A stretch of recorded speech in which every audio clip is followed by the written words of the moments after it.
Welcome to Rookie Lap Gaming, where driving is fun.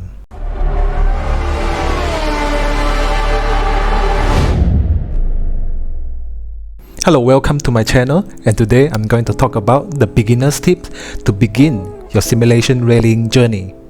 I have 5 tips that I want to share with you all, and it's all correlated to each other. And if you find it interesting, feel free to smash the like button and subscribe to my channel. So without further ado, let's get into it.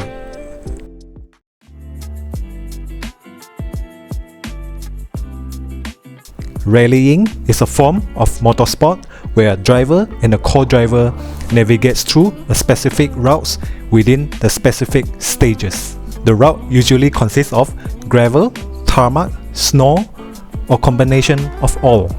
The rally event usually consists of multiple stages, and whoever gets the overall fastest time to complete all these stages are crowned the winner.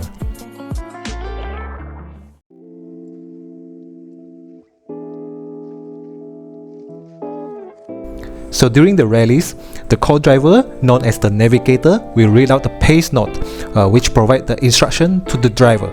It is to help the drivers to anticipate the upcoming turns, obstacles, and road conditions. Each turn is described by using numbers followed by the direction of the turns. For example, 6 left, 6 right, 5 left, 5 right, 6 left, 110, 5 right, long, 30. and those numbers describe the severity of the turns. 1 is the most severe corner, and 6 is nearly a straight line. Flat left or flat right means you can take the corner without lifting your throttle. 90-degree turns we describe as square left or square right. Turn square left, unseen. A 2 or 3 digits of numbers are defined as a distance between the two corners. For example, 5 left, 100, 6 right. The 100 is the distance between the 5 left and the 6 right. 6 left, 110, 5 right, long, 30. And depending on the co-driver, the units can be in meters or yards. If the distance between two corners is very close to each other, the co-driver will read out and into. For example, 6 left into 3 right. 6 left, tightens, into 4 right, opens, 40. The duration of each corners will describe as long and short. For example, 5 left long, 100, 6 right, or 5 left short into 6 right. And 6 left, long, 60, 6 right, half long, 50, slight left short, 160. If the corner is getting narrower, the co-driver will describe it as tightens or narrows. And if the corners is getting wider, the co-driver will describe it as open. For example, 3 left short tightens, 4 right long opens. 6 left, tightens, into 4 right, opens, 40. Crest is to describe the highest point of the slope that you can't see the road beyond. And usually, the crest will follow by a turns. For example, 6 left short over crest, 5 right. 5 right, 5 left over crest, 70, crest, 50, 6 right. For the warning pace notes, you have cautions, which means you have to be careful for the next corner. Caution, small jump, 70, crest, 50, short. Slowing means slow the car down to prepare for the next corner. 6 right, 100. Slowing, slight right, into lead 3 left. Keep left, keep middle, and keep right, usually before a jump or a crest. Keep left over crest, jump into 4 right, 60. Cut means cut the corner. Don't cut means don't cut the corners. If you cut the corners, you will crash. 5 right, long, don't cut. Tightens 4 over crest, 190. Unseen, which is the corner, is hiding behind a tree or a rock. Slow, 3 left long, tightens turn, square left, unseen, uphill. Keep right over 50. 5 right over... As for the obstacles in the pace knots, you have rocks, trees, logs, and so on. And usually they are followed by the inside or outside, which indicates whether it is inside the corner or outside the corners.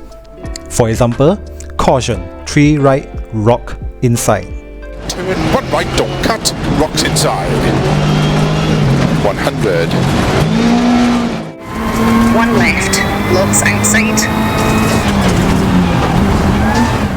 As for the road conditions in the pace knots, you have bumps which will destabilize your car at high speed. 100. Bumps. Don't cut. 6 left over jump to keep right over 30. 6 left long, tightens 2.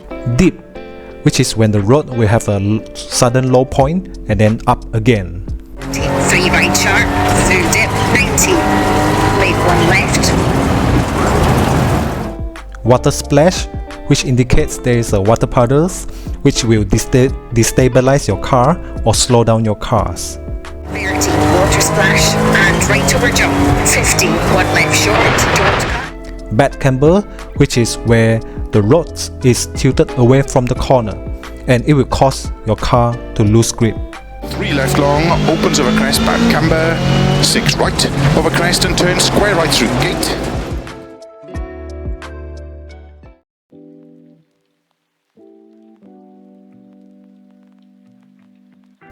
Getting into the simulation racing or driving might be quite pricey for some if you don't set a certain budget. It requires a little bit of commitment when it comes to equipment. When it comes to equipment, I was talking about the racing wheels and the pedals. There are quite a numbers of budget-friendly and high-end simulation racing wheel out there in the market. Before you make any purchase, make sure you've done enough research on the type of the simulation racing wheels, the pros and cons, and most importantly, make sure it is compatible to the console or PC. And of course, to make sure the racing wheel has a force feedback capability. So there are 3 types of force feedback system, which is the gear driven, belt driven, and direct drive. And of course, the gear driven wheels are the least expensive compared to the other 2 options. The downside is that it can be very noisy when it produces the force feedback, whereas the belt driven wheels creates the smoother force feedback with less noise. Lastly, the direct drive wheels, which is directly connected to the motor shaft without the needs of the belt or the gear system, and it creates a smoother and accurate force feedback. Well, it is the most expensive compared to the other 2.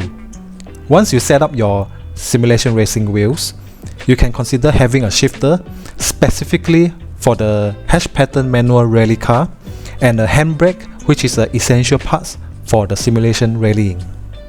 If you think it is too complex for you or you don't want to commit to the simulation rallying yet, you still have the option to play it with the controller. Not this controller.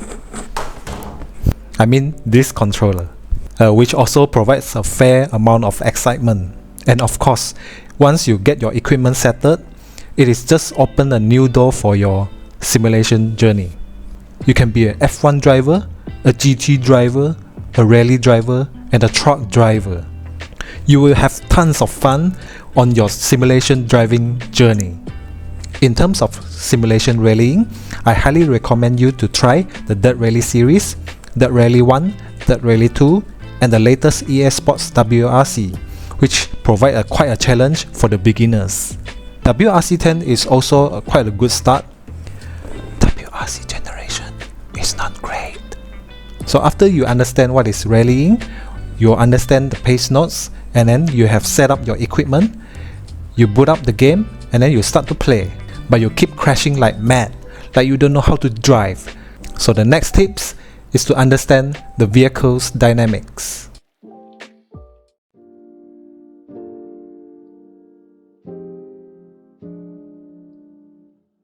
Vehicle's dynamics is about the vehicle motions generated by the driver's steering, brakes, throttle inputs, and so on. The most important attributes of the vehicle dynamics is weight transfer, understeer, and oversteer. Weight transfer is a redistribution of the weight of the car when you accelerate or brake. When you accelerate, the acceleration force pushes the weight of the car towards the rear. Hence, it increases the load on the rear tires and decreases the load on the front tires. This gives the rear tire more grips than the front tires. However, when braking, the weight shifted to the front, increased the load on the front tires and unloading the rear tires.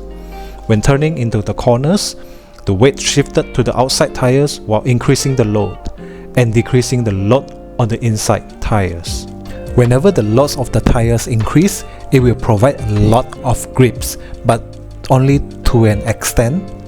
Too much load will cause the tires to lose traction, eventually leading to understeer and oversteer. So let's talk about the understeer and oversteer in layman's term. Understeer is when you turn into the corner, the car won't turn, and then you crash into the trees. Understeer mostly occurs in the front-wheel drive cars and sometimes in all-wheel drive cars. Oversteer is when you turn into the corners, the car turns too much, and then you crash into the trees. And oversteer mostly occurs in the rear-wheel drive cars. If you are having understeer during heavy braking, release the brake gently to allow the front tire to regain traction. And if you are having an understeer during a turn to the corner at high speed, slow down the car so that the front tire will regain traction. During these two scenarios, the most important thing is that you reduce your steering input to avoid an abrupt turn of the car when the front tires regain traction. If you are having oversteer during the corner entry, do not lift off the throttle suddenly or slam the brakes. It will only make the oversteer even worse. Modulate your throttle input and countersteer to the direction where you want to go.